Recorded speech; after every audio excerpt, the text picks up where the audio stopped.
No, this is the 9th episode. Is it? Yes. Are you sure? Apparently Carlos forgot Jump forward in time. how many episodes we've done. Skipped episode 9. This is episode 9. He thought we were on 10 already, but no, not quite. Not quite yet. This is our 9th episode. Welcome to Indecisive Cinema. Indecisive Cinema. The movie podcast. The movie. We also talk about television a lot. This week's episode is actually going to be primarily about television, TV I would say. based. We have a lot of TV to talk about. We do have a couple movies though first, and some movie news. Mm-hmm. Movie news. So we're gonna go through that and then move on to TV. Carlos finally finished Breaking Bad. Right, you did Breaking Bad. I finished Breaking Bad, man. So we're gonna discuss all of Breaking Bad, and it's gonna be a big spoiler podcast of that. So once we get to that section of the podcast, we'll give you the warning because we're gonna spoil the hell out of it. And that's what we're going to do. But first, we have some movie news. By the way, this is Carlos Hernandez. Oh, and that's Jeremy Knight. And I'm Jeremy Knight. We got to tell each other It what is my name. And remember, it's at www.itunes.com. Go review. All our episodes, review them. Leave some reviews, some nice reviews about our podcast. Helps people find it. Yeah. Ranks us higher on iTunes, like boards or whatever. The magical place that is iTunes. Yeah, on iTunes. We want more reviews on iTunes. We did get one on YouTube, which I saw yesterday. Did we? Selena left. Oh, that was just a comment. Yeah, it was That's a nice comment, though. Yeah, it was a lengthy comment. It was like an essay, but a good essay, a really good essay, well written. Yeah. So Lisa, thank you for that. We want more reviews on iTunes. iTunes is hit us up where it's at. Yeah, we just want you to leave a review on iTunes. That's all. That's all we're asking. Then you can go comment if you want or don't, but please do let us know what you're thinking. Yeah, I want to hear what people are thinking. I want to hear. I want to hear what you guys think. I don't know about that. Phrasing is an issue there, but anyway, let's move on to movie news. This week. This is like a small piece of news, but it's big for me. It's important. This is awesome. Martin Scorsese is teaming up with Ben Wheatley to produce. Martin Scorsese is producing his new film called Free Fire. It's actually not his. He's currently working on a film called High Rise, which is based off a novel. It's going to be amazing. I'm so excited about it. It has Loki in it. It's going to be fantastic. Tom Hiddleston. And but after that, he's going to do an action film called Free Fire. And Martin Scorsese is going to be producing it. This is awesome because I love Ben Wheatley. We did an entire podcast on Ben Wheatley. I'm a huge fan of his work. He's done 4 films so far. Lots of smaller, low-budget stuff over in England, and it's great to see that he's getting, after High Rise, High Rise is a I don't know if it's a super popular novel, but it has a following, and so it's a bigger movie for him already. And then now he has a Scorsese produced thing. Carlos is texting. No, I'm looking for High Rise. You should turn your phone on silent. It is on silent. It is not on silent. I can hear the clicking. So, a fire captain is a target in a game of revenge from an arsonist who's on a mission to set high-rise buildings with the city up in flames. I had to press them up. It almost sounds like Backdraft. Yeah.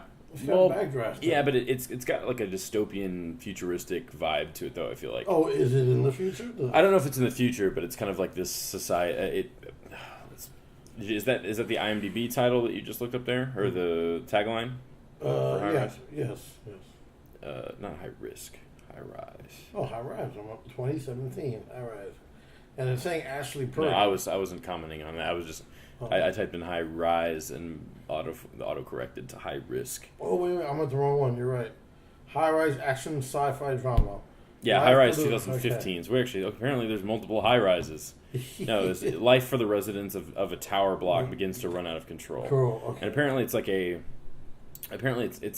society though that's just kind of corrupt, and I don't know anything about it. I'm interested in reading the book though, but I want to see the film first. I've always kind of been like that. But I'm a huge fan of Ben Wheatley though. I'm really excited for this. I mean, it's got a really great cast. Sienna Miller, Tom Hiddleston, Jeremy Irons. J.G. Ballard wrote it. Elizabeth Moss is great. Yeah. Got a lot of good James people. Purefoy, yeah. And his typical Amy Jump is his typical co-writer for most of his films, and so J.G. Ballard and Amy Jump writing it together. It's gonna be awesome. I'm really excited. So anyway, that's our first piece of news. I'm excited for Ben Wheatley. I want him to make some more stuff. And then recently, because of all the violence in Paris, they're not allowing filming of action sequences in Paris. What does that mean? Well, I mean, with just the recent violence, they don't want to scare people. You know, they don't want like gunfire, even if it's fake. They don't want that kind of stuff happening because they don't want to freak out people in Paris. It's really, I think it's sad that it's gotten to that point. It makes sense. It really, I think it's a good idea. But for the, it's kind of a sad thing because Paris is a beautiful city, and not that, I mean, obviously if you're shooting an action film, I don't know that you really get to see a whole lot of it because it's just things exploding or whatever. It's moving quickly, but I don't know. It is just kind of sad though that we've got to a point where the world has gotten so violent that we can't, pretend to make movies. That's kind of unfortunate to me. Yeah. But, and then the Poltergeist trailer. Ooh, Poltergeist. Poltergeist, 2015. Yeah. It's a remake of the original. Troy, is it what we just talked about the trailer? Can we talk about other things like the original and stuff like that? Yeah, why not? What do you think of the original? Well, I saw it as a wee lad, 12-year-old boy at the theater. Shitting my pants. I mean, for the movie from back then, Toby Hooper, director of Texas Chainsaw, did it. Yes. One of his, I think, most highest. What do you call it? Yeah. Was it acclaimed though? I don't know if acclaimed is the right word for. No. I don't. Did I say acclaimed? I'm just saying. You did. You didn't say anything. Yeah, I'm saying that it was his biggest budget. I'll say that biggest budget film because Life Force wasn't his big budget in '85. That was a flop, and then after that, he went back to doing other things. But what was good was like the scene. There are some scenes that are terrifying. In the original, you have the chicken eating scene. Yeah. You have the guy ripping off his face. You have the clown, which in this one features in the trailer. Mm-hmm. Other than that, and then at the end when the bodies start coming out of the ground, that was kind of creepy. But it doesn't hold up super well. It doesn't. No matter what they do, like the last one that came out on DVD, they remastered and everything. It still looks like shit. But the problem is, it's hard to if it doesn't look good unless they go back in and redo all the effects. You really can't. What's his name? Spielberg and Lucas do it. Why can't you do it? Why can't they do it? I don't know.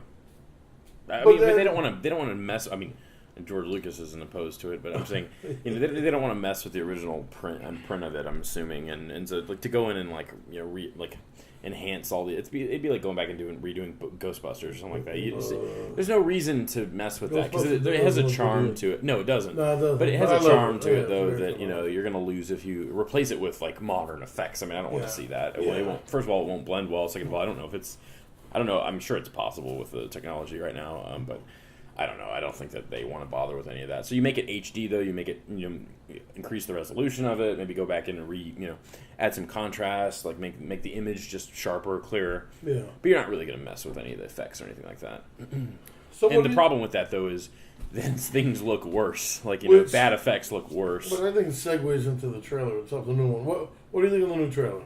I think it looks really stupid. Yeah, horrible. I don't know, horrible. I mean, it looks like it's well made. It's lit well. It's shot well. It looks totally fine, but it doesn't look special in any kind of way. I do really like what's his name. Darth of the movie? I literally we watched the trailer. Sam Rockwell. I'm a huge fan of Sam Rockwell. He looks like he has nothing to do in this film. Really, I mean, it's just like he looks bored out of his mind, and it looks like it's really underwritten and just kind of.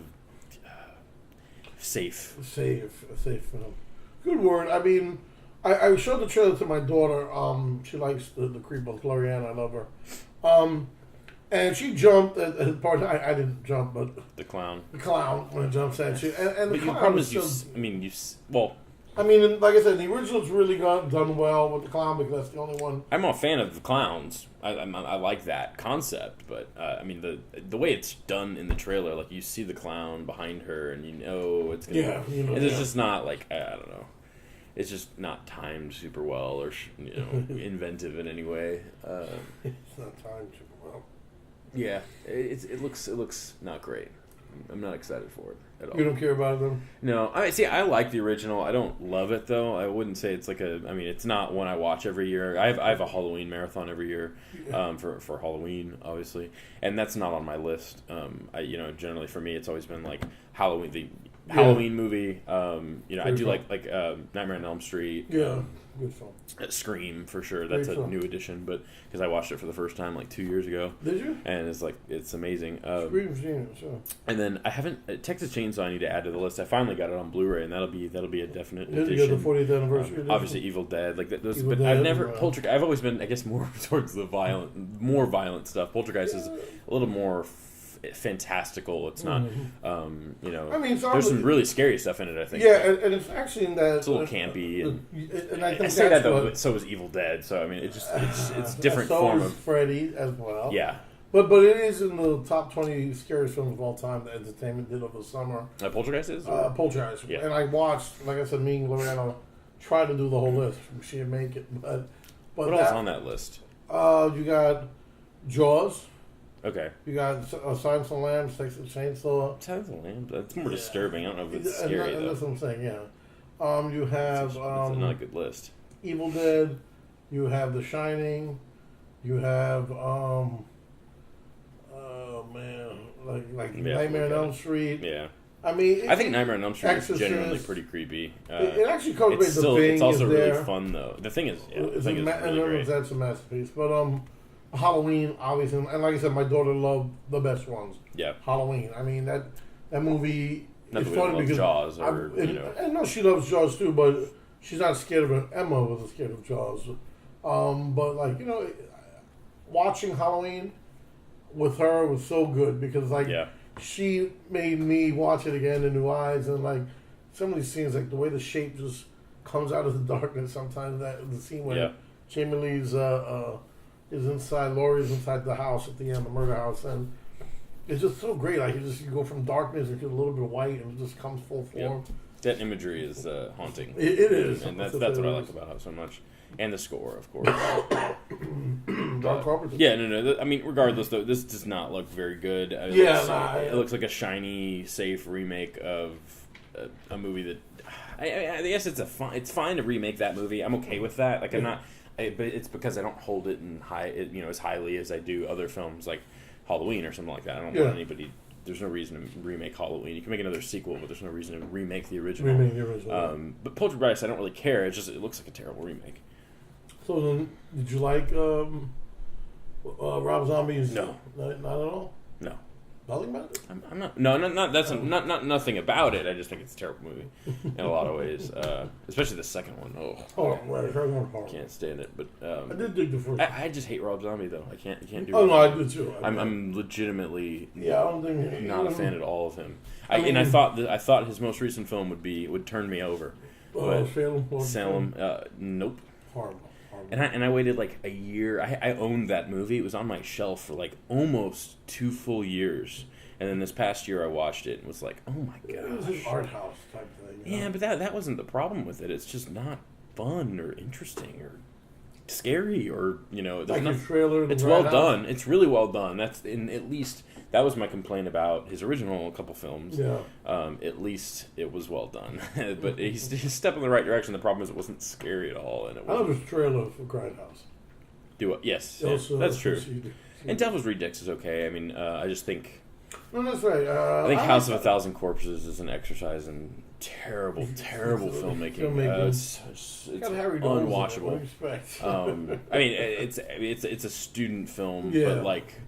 I did like the Devil's Rejects on another, because that was his more ode to the Texas Chainsaw. And it's darker. And more gritty, realistic type shooting. Because, I mean, I'm all for kind of campy, silly characters that do disturbing things. Like but I don't think he ever gets the tone right in a lot of his films. Especially in House of a Thousand Corpses. Like, it's, I'm okay with, like, crazy, weird, and they do, like, disturbing things, and it's scary because they're maniacs.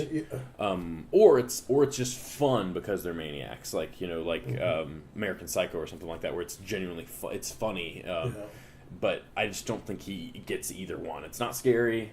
Sometimes it can be disturbing just because of the conception. Like when he's chasing her through the graveyard, the whole rabbit. Yeah. That's pretty good. I mean, conceptually, it's better than it is in the film, though. I think that's kind of. I just feel like he makes a lot of movies with failed ideas, but good ones to start, like Salem, and just doesn't execute them very well. Lords of Salem, I just. But I can say at least that's a well-made movie. Yeah, and I can give him some props on that because it's much more watchable than House of a Thousand Corpses. I think it felt like a Hammer film to me. The Lord of Salem, very artistic, and I give him credit for that. I mean, Rob Zombie continues to want to be on a serious tangent here, but a director. But yeah, I know we went from this, but yeah, anyway, Poltergeist to Rob Zombie. But still, I mean, it's good that now they hear that we know things about other things. Sometimes. But anyway, that's it. We both don't like Rob Zombie. We don't hate Rob Zombie. I would go as far to say he's a filmmaker that I genuinely dislike. Like he's one of my least favorite filmmakers. Like he was. Well, but I feel like there's so much there, and then it just I don't know. Like that's why I keep watching his damn movies because I see it and I go that could be really cool, and it just I don't know. I don't know what it is. I admire what he's trying to do. I just don't think he accomplishes it, and it's frustrating. I agree with you. He's getting closer though to something I like more. But I like Halloween, but I didn't love it. I liked it. That's watchable. Yeah. But I still don't think that movie should have been made. But just make another remake or like another sequel. There's no reason to remake it. But anyway, moving on. Yeah. So I saw a couple movies this week. We're not going to talk about. So these are the three movies I saw. So Edge of Tomorrow. Yeah. Which is it's fantastic, bro. Is it? It's so good, man. That's what we're going to talk about next. But first, I saw that. I saw Selma last night. Okay. I went to a super late showing of it, and that's why I'm so tired. I sound like I'm exhausted because I went to see Selma at like 11. No, it was like 11 o'clock. It was like a 10:45 showing, but it doesn't start until 11. And it's about 2 hours and 15 minutes, something like that. And then I got woke up by my boss today, and at like 10 o'clock in the morning, and then decided to just watch 12 Years a Slave because I wanted to see it. Oh, and I was up till 4 o'clock watching all the television shows to prepare for the podcast. So I did a lot for you guys. I did so much for this podcast this week. And then I watched 12 Years a Slave this morning, and I saw Claire Denis' Bastards as well, but we're not going to talk about that. I do recommend it, though. It's really dark and depressing and awful in a lot of ways. And not awful in terms of like filmmaking. It's really well done, but awful in terms of you just feel bad watching this movie. It's a movie about horrible people doing horrible things and like financial problems and like just sexual abuse and just like it's a pit of despair, this movie, but it's amazing. It's really good, and it sits with you. I think it's a French filmmaker, Claire Denis. I haven't seen. She did White Material as well. I haven't seen that. She's an independent director. Not popular unless you watch a lot of independent and foreign stuff. Like I said, this is the first movie I've seen of hers, but I guess I'm pretty much reviewed the movie. It's really good. It's on Netflix.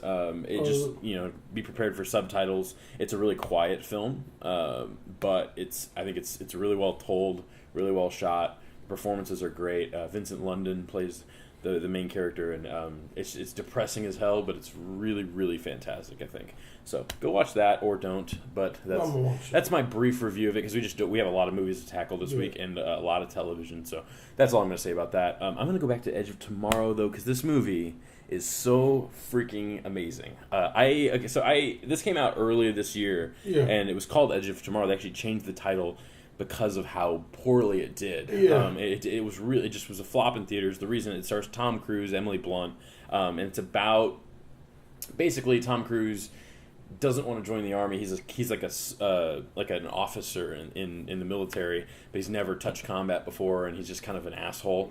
And he goes to meet with Brendan Gleeson, who's great in it for a couple scenes. And Brendan Gleeson tells him like, "No, you're going to go and fight," and he's like, "I don't want to go fight." And so they send him to battle, and he doesn't know what he's doing or anything like that. And they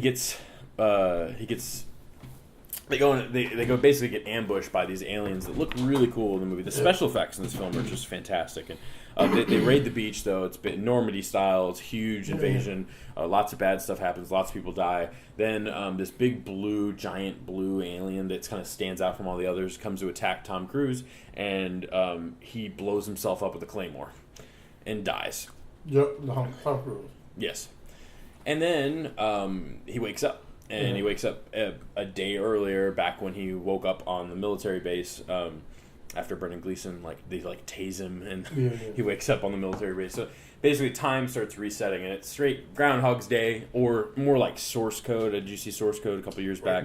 It's Source Code meets Starship Troopers. That comparison has been made a billion times. I'm not claiming that as an original concept, but that's exactly what it is, though. It's just so much fun. This movie's really well edited. Tom Cruise is really great in it because he kind of plays, like I said, he plays. While I'm dropping my phone, he plays an asshole, but then he gets murdered a bunch of times, and so it's I don't know. The movie just kind of it becomes playful with that concept of killing Tom Cruise. Different every time. Not yes, and it sometimes basically he it's just him trying to succeed in different ways, and then just there's scenes where he'll running and they get ran over by something, and it's not super graphic, but it's really funny, and that's what surprised me so much about this film is how absolutely hilarious it is. I think it's laugh out loud funny, and it's very energetic, and it really moves.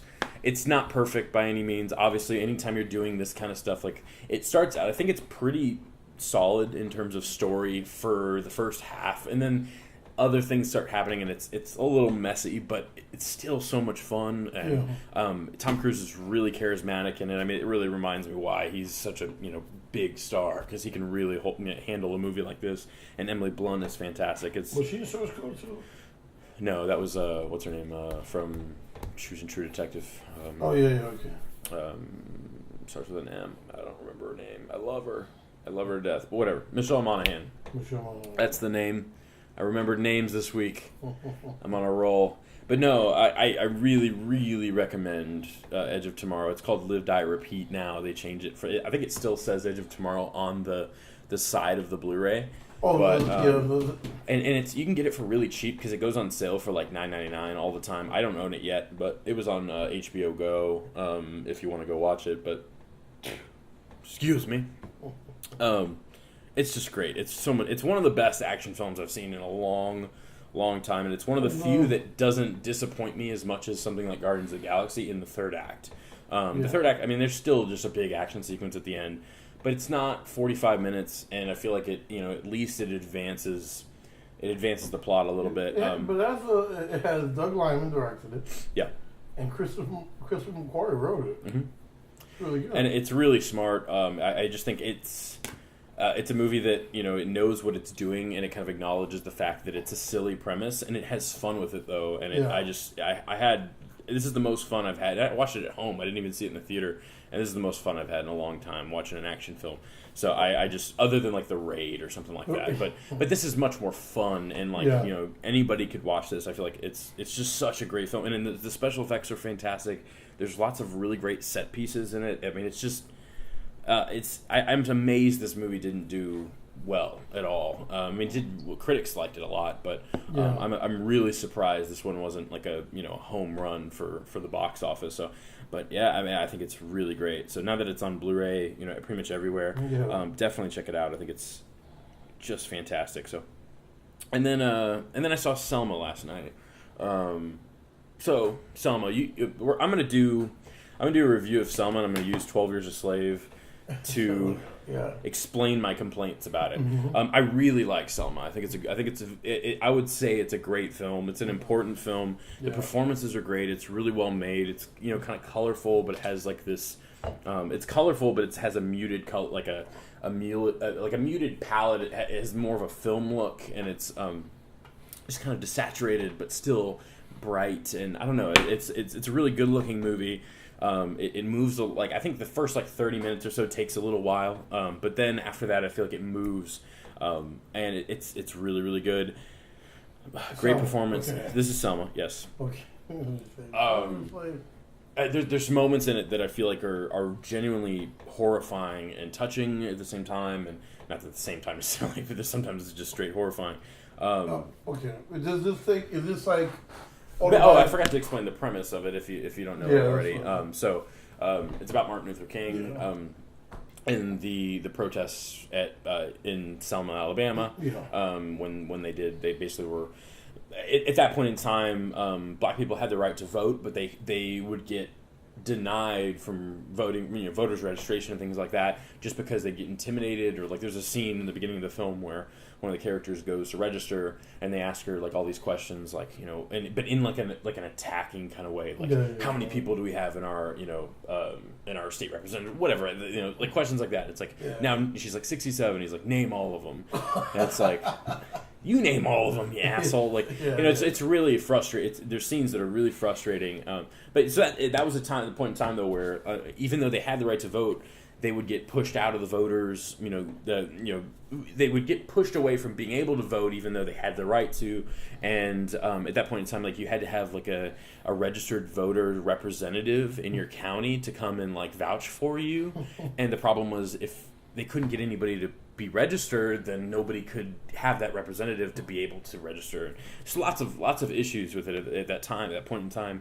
And so basically they started marching in Selma to try and get the president to over basically end that the ability to interfere with any of that. So that's a great and especially with all the Ferguson stuff, and the freedom of speech is so important in our country, and it's still an issue. I mean, and I think Ferguson is a good example of that. I'm not going to go into Ferguson. I don't think that's a topic we need to discuss on this podcast, but this is a movie though that tackles a lot of the same issues that came out of Ferguson. Even we're not counting the police aspect of Ferguson, just the protesting aspects of Ferguson and journalists getting arrested and things like that. There's scenes in this movie that it's just like I don't understand how this was okay. So I think it's an important movie. It's I don't think it's like the best picture of the year. Some people call it that. I think and my reason is I think like some of the characters are just a little overwritten. It's especially the bad guys. Like Tim Roth plays the governor of Alabama. I think he's the governor. I could be wrong on that, but and he just hams it up. Like, and it's so over the top. Like all of the dialogue from him and from the president, played by I don't know the name to be honest, but he's a great character actor. And they're just completely over the top, and it becomes kind of cartoonish, and it's.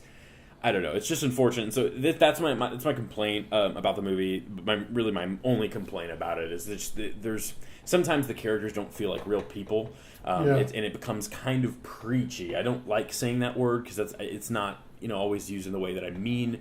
But it just when characters become kind of ham-fisted and over the top, it doesn't have the impact. And so I watched 12 Years a Slave this morning, and 12 Years a Slave captures exactly the opposite of what my complaint about Selma is, and I think they're both really good movies. I think 12 Years a Slave though accomplishes they're horrible people in 12 Years a Slave. Michael Fassbender's character in 12 Years a Slave is just despicable on so many levels.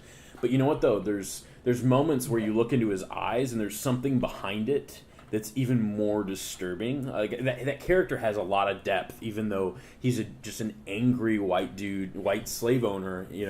Back back when that was okay, not okay necessarily, but you know what I mean. Like back when it was allowed. It was allowed.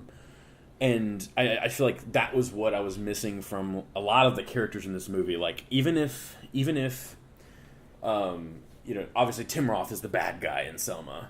And he's a dick. He's a total dick. I'm sure he was in real life too. But like, he's still a person. And when you start overwriting characters that are the bad guys in a movie, especially when it comes to a political when you're talking about racism or something like that, it becomes kind of one-sided. And I feel like 12 Years a Slave captures it very neutrally, and it's so much more disturbing because of that. And I don't know. So I feel like 12 Years a Slave does a better job of kind of, obviously they're talking about two different things. You're talking about freedom of speech, but also you're talking about racism in both films. That's the only reason I'm making this comparison. But I don't know. There was something about Selma that was just kind of like, oh, this could it's a PG-13 movie, and I feel like it's kind of restrained at times, and it's also a little bit more generic because of just they're trying to. This will be a perfect movie to show in high school, Selma. Whereas 12 Years a Slave will not be. I mean, I think it should though. That's the thing. Like I feel like these movies, you're trying to make a statement, don't hold back. And I feel like Selma does a little bit, but I still think it's a great film. Like I said, it's an important film, and it's really well directed, really well made. It's just it's baffling that he didn't get a nomination. The director.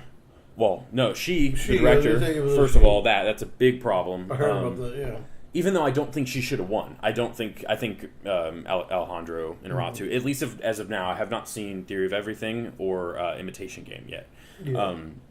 But as of now, I don't think she should have won. I just still think you got to nominate her because I think Selma's a really good achievement, and really well directed for a first time director. I don't think she's directed anything else. I'd have to double check that, but still. Yeah, Yeah, anyway, it's a big problem that this movie didn't get nominated for more things. Like I said, I still don't think it's the best picture of the year. There's other movies. Whiplash is still my favorite. Still the reigning movie that I think should win everything. But we'll see. And that's Selma, and that's also 12 Years a Slave. I would fully recommend both. Selma is a lot more accessible, though. I think if you're going to show, movies Selma, like you show in school, but yeah. Some I think it's PG-13, whereas 12 Years a Slave is a hard R. I mean, there's some disturbing stuff in that movie, and not just the racism and the violence, but sexual abuse. There's a lot. I mean, it's a rough film, but I think that's totally what it needed to be. Yeah. Not saying I'm okay with that. I just think if you're going to make a statement, that movie does a great job. So yeah, that's 12 Years a Slave and Selma. Go see them. Really, you should. And moving on to Breaking Bad, which is where I'm going to get you back into the discussion. I could have talked about 12 Years of a Slave, but yeah, go on. But what did you think of 12 Years a Slave? Again, very powerful film. I bawled like a baby at the end. I cried as well. Yeah. I will not. I'm not ashamed to admit it. I cry. I'm a big man who cry. That last shot where he's driving away from Lupita, which is the actress's name, not the character's name, is devastating. I think it's really, really heart wrenching. I loved it. I loved all the actors. Michael Fassbender was just amazing in that film. He is really great. Who was Sarah Paulson's in it. Brad Pitt is in it. He's really good for his scene, even though he's just totally doing the Inglourious Basterds accent. He doesn't know how to do another Southern accent. And Benedict Cumberbatch is in it. He's the one who... And my boy Scoot McNairy. Scoot McNairy is in 12 Years a Slave. Cumberbatch. I forget, he was like the okay slave owner who was okay treating them. I don't know if that was realistic back in that time. I think didn't you make a comment about that? I did, and because I feel like we've discussed this before I had seen it. That scene where he invites him. Well, he doesn't really do that. He just that scene in the front of his house. Yeah. I think it could be possible. I don't know. It's hard to say. I'm sure there were, who knows? And that people that didn't think it was okay, that at least treated their slaves with some form of respect. It's hard to say either way because I think it's a generalization or also an understatement. It just depends. I have no idea. But yeah, I think everybody's great in it though. And, I like 12 Years. I think it's well deserving of its best picture. I am so glad. I have to say, now that I've seen it, I'm so glad it won over Gravity for best picture. Gravity should have won all the technical awards. There's no doubt. She's in it. Yeah, but 12 Years a Slave totally should have won that year. So anyway, we'll move on to Breaking Bad. Breaking Bad. So I watched Breaking Bad when it first came out. We're going to do spoilers here, so from this point on, we are. There's no way to talk about this without spoilers. And so we're going to talk about spoilers. So I'm sorry if you haven't seen Breaking Bad. See you later. We're going to spoil the hell out of this. So and go. What do you think of Breaking Bad? As a whole, now I think it was one of the greatest television series out there. It actually had a beginning, middle, and end. Not many series can actually end the show on it. Ron terms. Yeah, Ron didn't like the ending, but I did. What in particular, though? Okay. The death of Walter White? And again, did he die? Yes, totally. You think so? Yeah, I think he did. Better Call Saul. He's supposed to be on it. What are you talking about? Better Call Saul takes place in 2002. It takes place in the past, in the present, and the future. Yeah, it'll be. And supposedly in the future, they're in there. They're in the Athenes. And then that was a big that's giveaway. That's going to be a big problem. Because that's what she hated. Because she said, he died? I don't think he died. I think that he fell and, he's passed out. He's dying. He's in prison? I mean, is that it? And yeah. I would rather the story end with him dying. And he dies on the, he has that big throne and to the one of the greatest soundtrack pieces in the show. Which says a lot, considering that show has a lot of terrific soundtrack pieces in the entire series. The last shot of that series. I don't know. I love it. I was very satisfied. I mean, I like watching it on my living room because it actually says the monkey's playing. Yeah, it actually has subtitles and stuff. Yeah, I hate that on my computer didn't say that, but one of my favorite monkey songs was in the show. Yeah. It's funny because I hated. I'll tell you a lot of things I hated. I hated Anna Gunn. She's such a great actress. She's really great. And she went up and down with her. And again, I hate using this word. Please don't get me wrong. So cunty at one point, and then then she was like, then she got a part of it, and you're like, oh, okay, she's gonna play this badass, Lady Macbeth, and then she ends up being pussy again. And then she's back into it, and then at the end, she's like, I hate you, I don't want to do you. She's the one character that I think they did kind of run out of things to do with her. Not that she's terrific. I think she's really great in the entire show. Awards, so she's good. Yeah, but I do think they kind of ran out of kind of arc. They ran out of things to do. And then it's like, I hate it. They still had great scenes with her, though. I think the scene where he goes to see her in the last episode is really great. And I loved it. And then that moment, like, I was kind of like he's Heisenberg or whatever, and then he's like, can I see her? And then it's like that beautiful moment where he's touching Holly, and you see the love that she had for him. Come back out, and she's endearing to him, and he leaves, and I hated that with Marie tells Junior everything, and because it fucks it up for the rest of the show. I'll be honest, because that kid was annoying to me. God forgive me. I'm not against special people or anything, but he's just annoying in the show. And then it's like he's good, but he's a great actor. I mean, she was telling me he's on some other ABC Family type show where he plays the same element. I think he actually. Well, he does. He has the same element. I feel like a chick, but yeah, it's like that at the end, like he hates him, and the scene where he calls the school. I actually thought it was going to go this way, and it goes that way. And I was like, damn. A lot of good stuff. I know we're focusing more on the last episode. Yeah, but throughout the show, it's like you having just seen it though. That's like the scene where they get it was in season 2 where they got to cook in the middle of nowhere and get lost, and they can't get back. Yeah, the bottle episode with them. Every show should have more bottle episodes where the characters get stuck and have to be around each other. Archer does it in last week's episode of Archer. They all get stuck in the elevator on the way to work, and it's just wonderful. It's such a great episode. Anytime you can put the two characters together in a situation and it's just them, and you can make an episode out of that, it's always memorable.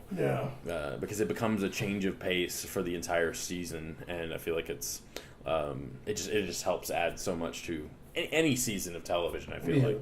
So, what do you think about Jesse? Like, okay, do you think at the end Jesse hated him and just wanted to get away, or was I think he's still that maniacal laugh at the end was kind of like? I think it was a love-hate. I think just like we do with Walter White. I love him. I don't hate him at all. I mean, I love hate Jesse because Jesse's such a fucking pussy too. But I mean, even at the end, it's like Walter again saves his life and knocks him down and kills everybody, and I'm like, ugh.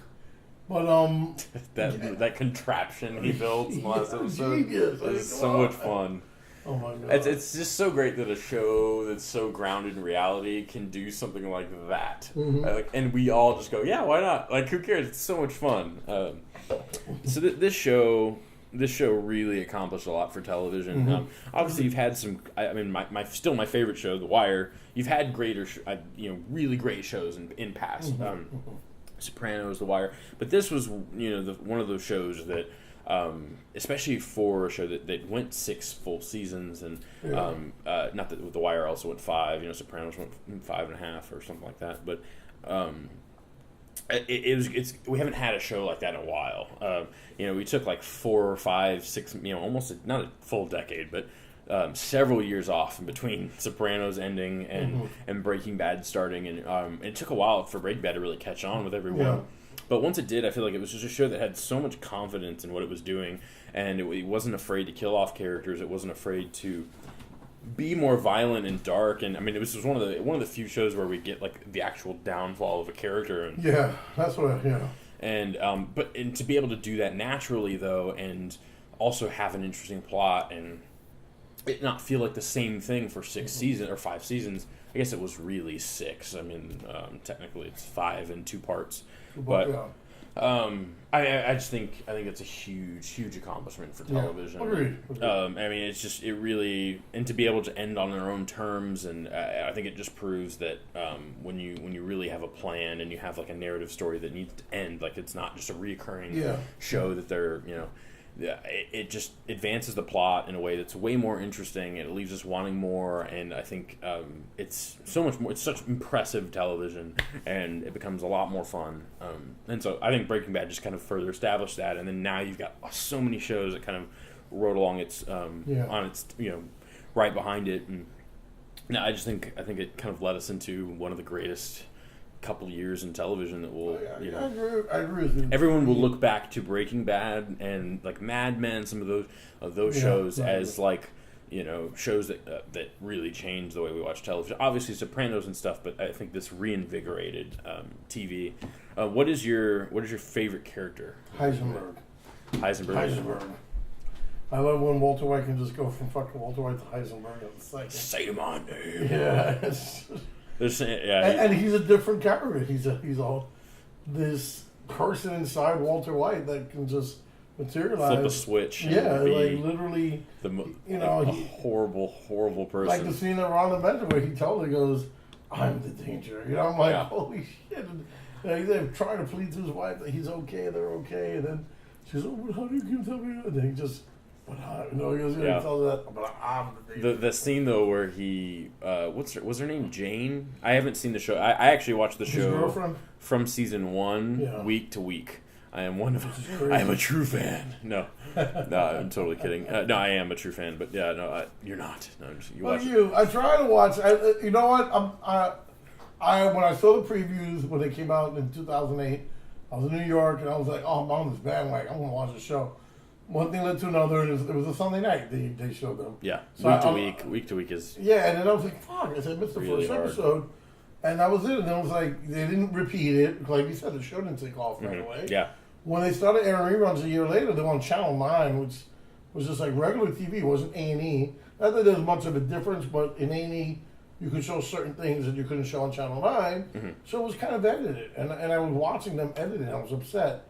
Then when we got Netflix, I tried to do a binge with my niece, my nephew, my ex-wife, and none of them wanted to do it. So it was hard.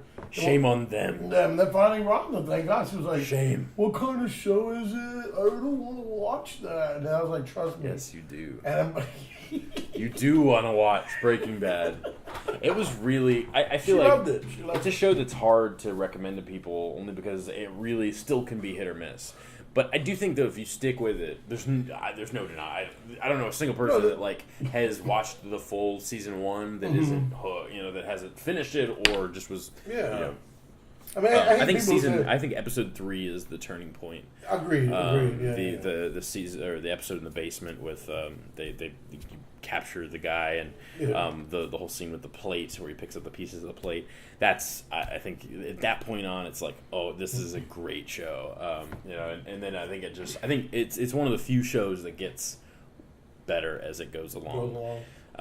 And I was surprised they came back for a 5th season after the 4th season, though. That was one thing, but they still topped the 4th season. I think 4th season is still one of the best shows or seasons of the show. I think so. I mean, only because our characters are still liked. Yeah. Or people rooting for them because they're, and with the death of Gustavo Fring, great shot too. Yeah. It's like The whole explosion, and then he comes out and he's still doing it's iconic. It's an iconic. And you're like, scene. holy shit, this motherfucker's like a roach. He don't die.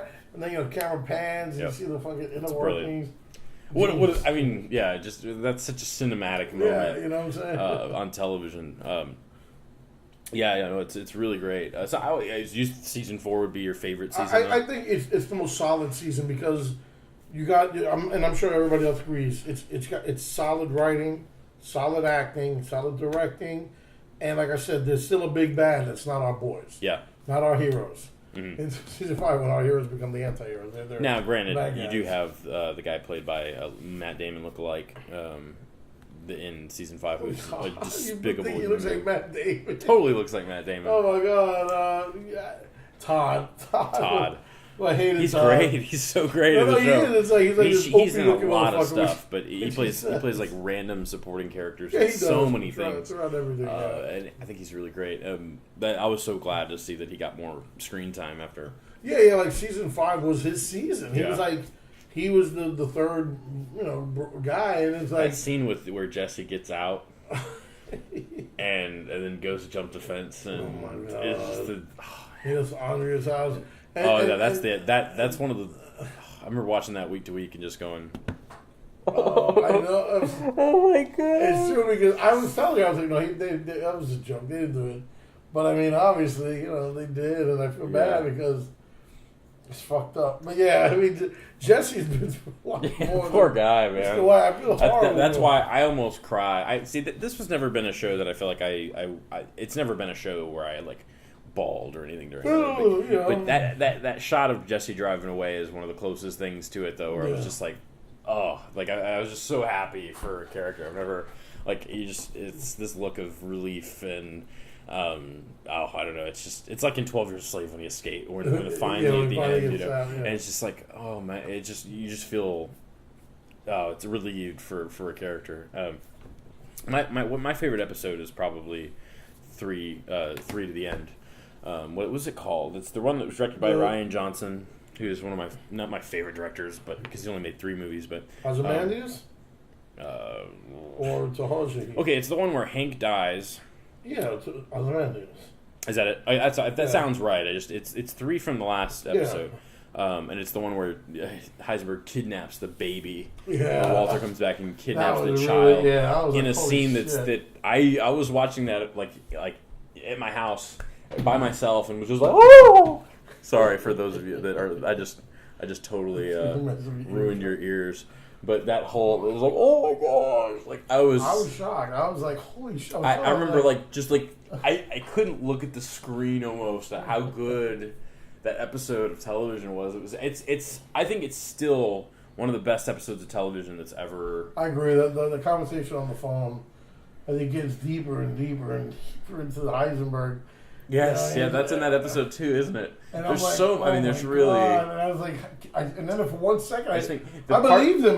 The part though where she chases him around the house with a knife, or is it him or her? No, I don't remember. She grabs a knife. She grabs a knife, cuts his hand open, and he tackles her. And then he puts him in the hand. And there's this great shot. It's like this slider shot that it comes to the ground with him, and then like moves with him across the room. It's that.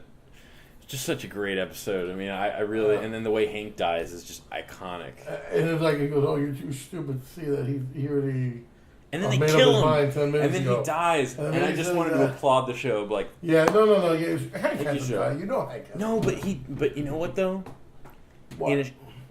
In a television show, that doesn't happen often enough. Yeah, in a movie, it does. Yeah. But this is again, it's a show that's on not HBO. Yeah. Because HBO does that all the time. It's a show that's not on HBO that kills off a main character. I mean, that's. I just have to applaud that because I mean. But like you said, a lot of people have died throughout the series. Yeah. But to kill the really innocent, I mean, he gets pretty despicable by the end of But I mean, he's a good dude, Like it's hard to say that. And he did plead for his life. He did try to save his brother-in-law. But I mean, Jack was gonna kill. Like he said, he says you're too stupid to realize he already made up his mind 10 minutes ago. Such a great episode though. Yeah, and I just is that the same episode Hank dies though? Yeah, it's all a blur to me. No. I feel like it was though because I just feel like that happened and I went and then the whole thing with the baby happened. Went, oh, and just by the end of it, I was just like, oh my gosh. I never felt so drained after watching an episode of television before. And I mean, it was so built up by that point because everyone was so excited about this show. And it's the one show that is not overhyped. I feel like Breaking Bad is the one thing that when everybody was going crazy about it, it was for the right reason, because I think Breaking Bad is that good of a show. It's iconic. What's your favorite scene in the entire show? I'm looking at all the episodes. I mean, I think one of them would definitely be the scene in the house, for sure for me. But the one I just mentioned, that whole episode is full of my favorite scenes. But and I do think that the scene that caught me onto the show is the monologue with Walter in the basement in episode 3. With the plate after the whole plate thing, and when he connects with the guy they capture, I think that's a great hook.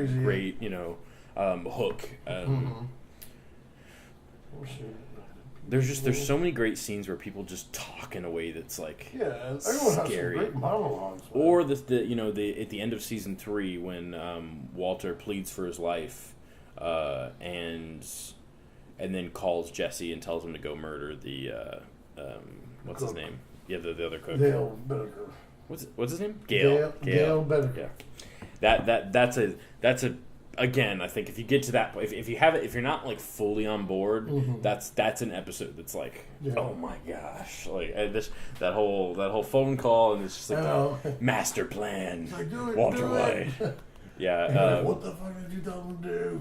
Oh gosh, it's so good. Out there, then you just see Gale open the door and says, hey, hello. And that's like within the series of a couple episodes with the ricin and stuff too, which is another great. And the beginning of the end of Jesse and Walter, it's like one thing leads to another, and it's like how great he manipulated Jesse throughout that season 4, and I'm like, I felt horrible because I knew it would be the end of their love relationship, but romance. But it was so fucking well done. You know what I'm saying? And it never gets boring. It's one of the few shows that I feel like it just never... I mean, there might be a couple episodes that aren't like 10 out of 10, but I mean, overall... Like I said, I'm looking at all of them, it's like, I'm trying to think of... I mean, the whole I Fucked Ted episode was really dark. Yeah, that's so great. Or the episode after where he walks into the office is so fantastic, kind too. Of bang shit. Kafka-esque was good. Fly was another great Fly episode. is great. Ryan Johnson as well. Half Measures and Full Measures, great show. Especially Full Measure when, the end of Half Measure was the beginning of Full Measure where he runs over the 2 drug dealers for Jesse. Yes, yeah, that's Jesse doesn't get killed. Box Cutter. So many. Box Cutter is really... That might be one of the best scenes in the show, I think, too. Because just the way it's like all like... so quiet, and he walks in, he like undresses and puts on the thing, and then it's so good. Well, what else we got? What was good?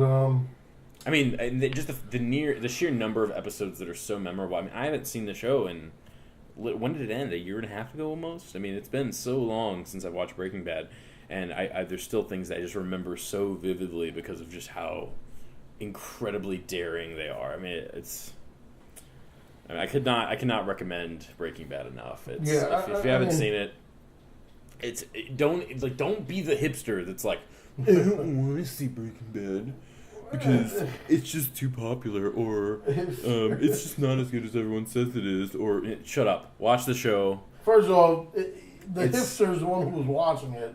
The fake hipster is the one who didn't get on the bandwagon and didn't want to watch it.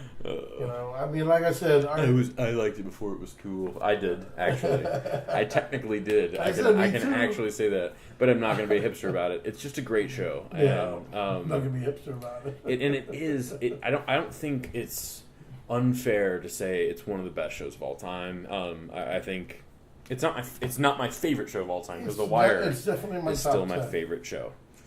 Which one? Oh, The Wire. The Wire. The Wire is still... But I think Breaking Bad will be one I watch again all the way through because I think it's just so damn entertaining and it's so creative and just it's shot really well and it's so darkly funny in like a way that like a movie like Fargo is funny like in a way that like and that's where I guess we can move. Well, we'll move on to Better Call Saul. You haven't seen Better Call Saul yet. I watched it last night.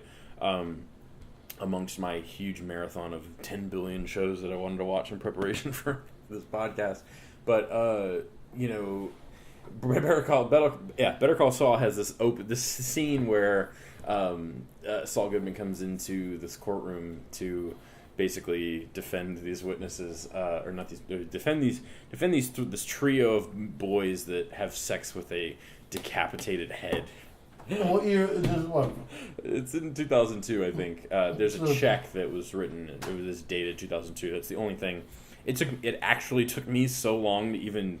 I don't know if it was because it was so late or what, but it took me forever to figure out that it was before. Okay, so there's no mention or flashback scenes from how. There's a specific scene in the episode. You need to watch it. It's really, really good.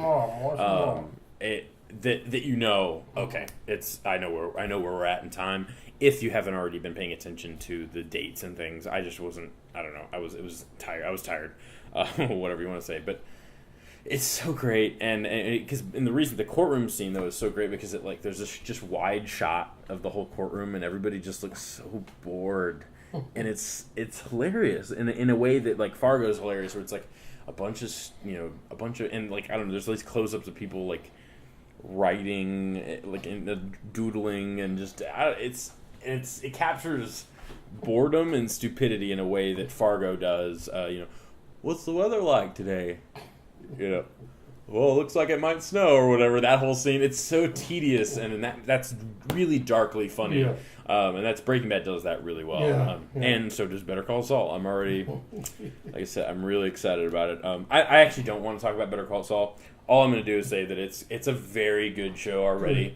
I think it brings back the whole spirit of Breaking Bad. You didn't watch The Walking Dead, right? No, because I don't care about Walking Dead anymore. But I did though because I saw the last minute of it.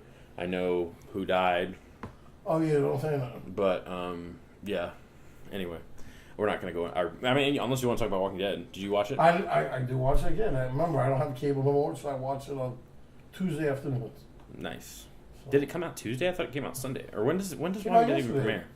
Walking Dead was right before Better Call Saul. Oh, so have you seen Walking Dead yet? No, that's what I'm saying. My Tomorrow bad. when I go to work on my break, I watch it on my lunch break. Okay. Well, I'm not going to spoil who. Yeah, don't tell me who dies, but I already know who dies. Do you? Oh, well, let me ask you. Well, then... No, it doesn't matter. We'll just move on. Move on. No reason. So, Better Call Saul, Breaking Bad, iconic shows, very great. You should watch it. I mean, Better Call Saul really does capture the tone and everything I liked about Breaking Bad so far. Okay, good. And I think it's just going to be great. And so how about some guest stars from the show so far? I'm not going to spoil that. You can go watch it. Oh, okay, good. But yeah, because I think you need to see it.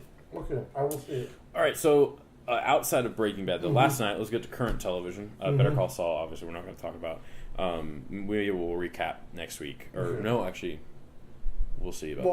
We'll see. We're going to take it there. So, Togetherness, the Mark Duplass, the Duplass Brothers show, new show. This is what, episode 3? Episode 4, I think. Okay. Episode 4. This is one of the best episodes so far, and it's a great episode of television in a lot of ways, but it's easily the best episode on the show. So, Amanda Peet, and I think it's Steve Zaisis. I'm going to go look up his name again just because I'm never going to remember that. But, oh shit, didn't go to IMDb. There it goes. Oh no, I don't know how to use a phone apparently. So, Steve Zaisis and Amanda Peet go to Houston, and they don't really go to Houston because, and the whole time we live in Houston, so the whole time I was watching the episode, it was looking for Houston things, like Skyline or something to every time they show something on the streets or something like that, I'll type in, into Google Maps, type it in to see where they're at. They're in California the entire time, but they go to Houston because she needs to pick up her stuff because she's going to move back to LA. And they go to, obviously, because they're in Texas, they go to a rodeo bar, and it's nobody does that here. So I don't. But they go to this this backlot country rodeo bar. It's called Little Sally's Saloon. It's no places exist like that in Texas. I mean, I'm sure they do, but yeah, that is not a good portrayal of. I'm not going to call myself a Texan. I kind of am, but I didn't grow up here. How many years out of 10? 10. I've lived here long enough. But, you've been here long enough. But I'm not a Texan. I'm You're a not- Chicagoan. You're in Chicago. But no. So they go to Houston. There. Oh, sorry. We had to take a break because Carlos had to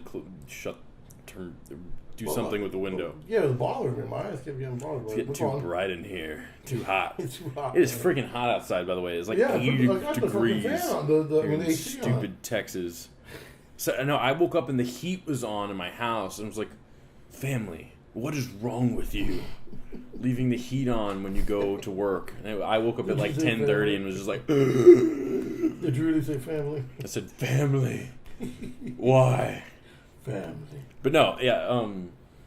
Back to togetherness. Yes, Mark applause. So, Steve Isis and Amanda Peet go and go out on a date, or not a date, but just like go out with a bunch of friends. This hick bar, and Steve Isis kind of hits it off with one of Amanda Peet's friends, and she starts kind of getting jealous of it, and then starts like dancing with this other guy, and you've seen that in TV before, but the difference is the characters acknowledge it, and so like Steve Isis is like dancing with the girl, is like, oh, is that what they're doing? So he like steals her hat and stuff like that. It's adorable. It's this great sequence, and then so Steve Isis is gonna go home with her, Amanda Peet's friend, and she's like pretending to be, she's kind of drunk, but she's pretending to be super super drunk, and is like honking at him and stuff like that, and oh no, we've got stuff to do, I'll see, and basically just the biggest cockblock ever, and so he acknowledges it, and they get into this big argument. They're like driving through the streets, and he like stops, and like the light turns green, and he doesn't go, and she's like,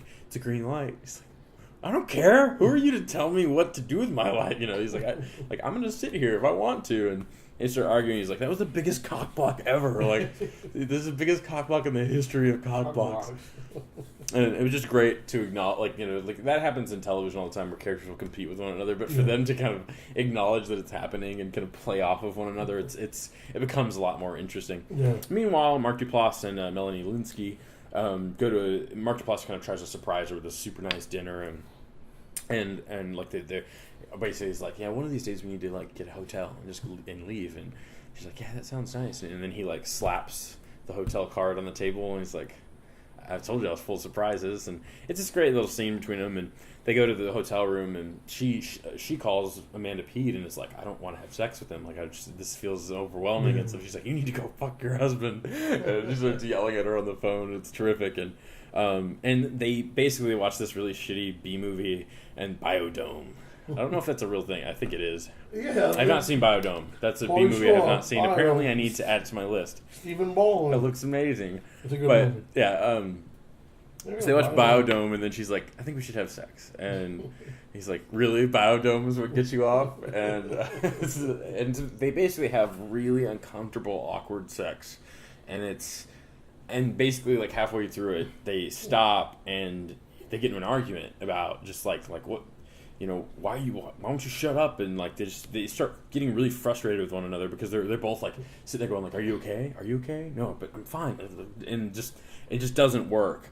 And they get into a really sincere, realistic argument about what it's like to have sex with somebody that you've been married to for 10 years or for over a decade.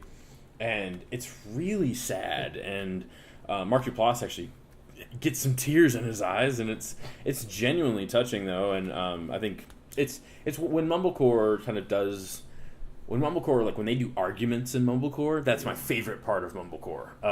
And again, that sounds so pretentious every time I say that. Mumblecore. But I mean, when you do when you kind of have that just natural kind of banter, and then you have arguments like, when people are arguing and they don't necessarily know what they're trying to say, and they just argue and say silly things, and they repeat themselves, and they say things that don't make sense. That's what happens in Mumblecore because it's a lot of improv, and so they're just like, it's like, well, I didn't see, Let me ask you something, because now I don't want to sound like. I feel like that might have been the static that I've been hearing. Yeah, I just heard that thing like. So let me ask you a question, because you mentioned improv, and that's what I said. Let me finally ask. And guys, like I said, I'm a historian, but he's with the new stuff. Mumblecore. Yeah. What is the definition then exactly of Mumblecore?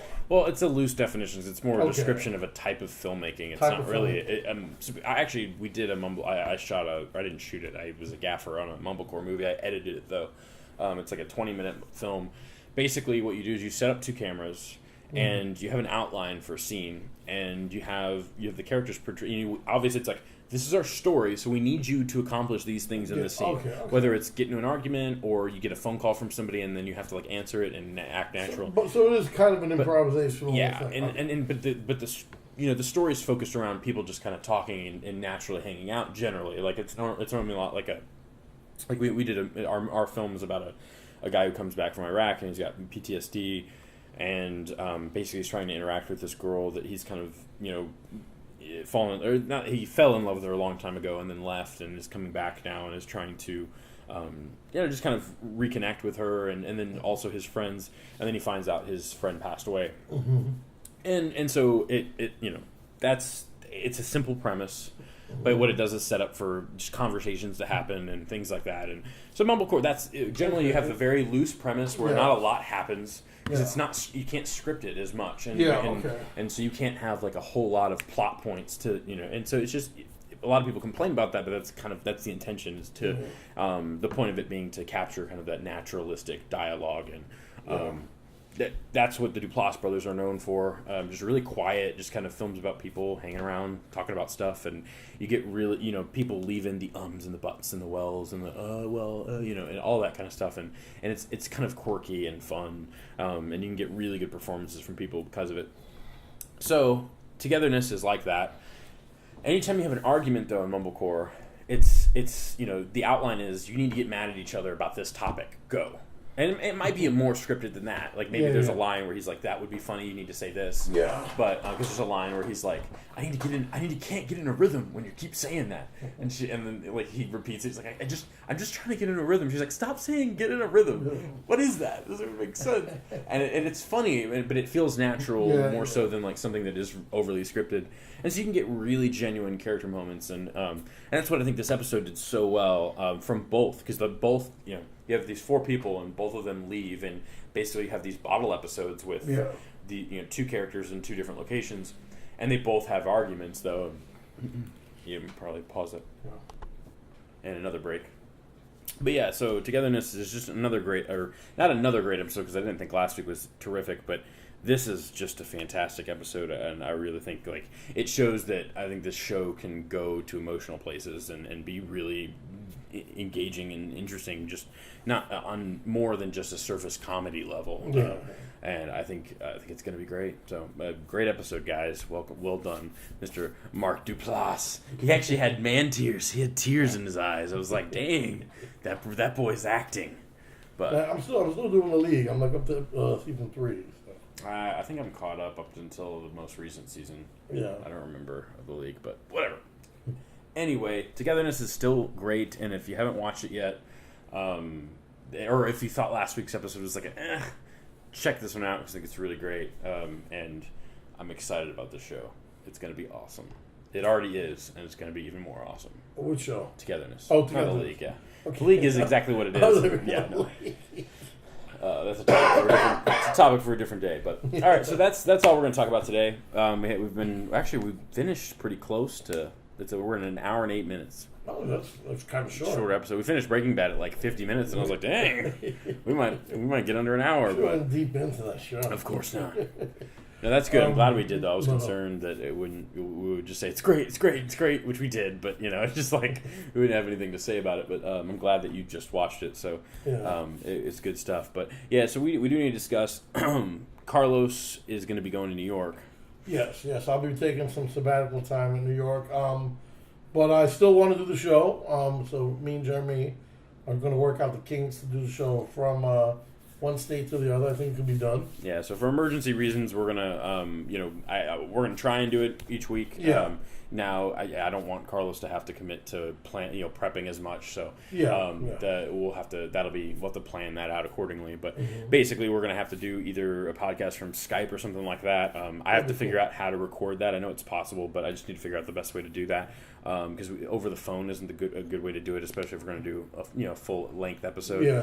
Skype is probably better, but at the same time, if we did shorter episodes, that wouldn't be the end of the world. If we just did some reviews, maybe if you catch something while you're in New York, the format will be different for the next couple weeks. Just so you guys know, the longest you'll probably be gone is 2 months. 6 weeks, I say. Yeah. No longer than 6 weeks. So we know a couple months from now we'll be back to normal, but for the time being, just bear with us because we want to keep doing it for sure. I don't know about you guys, but we're enjoying doing this, and it's a good outlet for us, and we enjoy talking. You guys enjoy the show. I know you do. Those two of you that listen, comments and reviews, but no. I mean, listen, it's what we do, regardless if you guys are lining up to press the subscribe button or you're not. We're going to talk about them either way. Yeah, I mean, that's what me and Jeremy did before we did this podcast. So yeah, and it's good. This is what I do. This is what I love to do, and like I said, this is why no matter where I am, I would love to continue. And I know you guys dig the show. I mean, Jeremy's good on it, and and I like to support his meanderings. So we're definitely gonna. That's a good way to describe it. I like that word. And we're gonna work on it. We're gonna work on it. So by next week Monday, it'll be like we just go into one more episode. It might be 30 minutes. It might be shorter. And even if it's short, that's good. I mean, I'm sure all of you could use a shorter episode because these are lengthy. I'm sure.